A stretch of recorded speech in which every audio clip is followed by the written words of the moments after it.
Повеќето астрономи веруваат дека универзумот започнал со голема експлозија пред околу 14 милиарди години.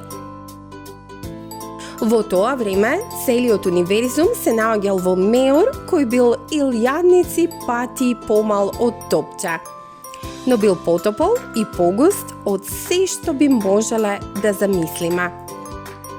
Потоа, тоа топче одеднаш експлодираше. И универзумот за кој знаеме беше роден. Времето, просторот и материјата започнаа со големата експлозија Big Bang. За дел од секундата универзумот порасна од еден атом до друг, па се и до галаксија и продолжи да расте со фантастично темпо.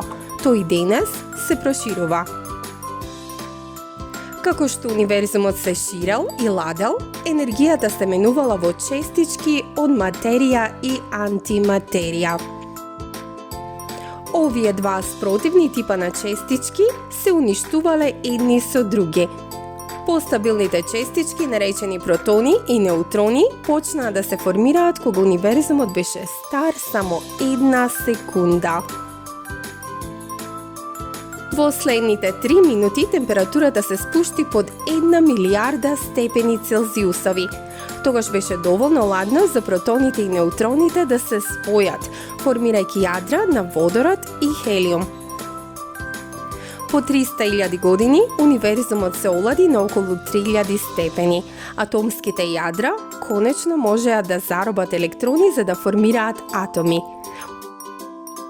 Универзумот е исполнет со облаци од водород и газ хелиум. Од таа експлозија па се до денес, нашиот универзум е се поголем и поголем, така што е невозможно да се истражат и потврдат сите галаксии и небесни тела во него.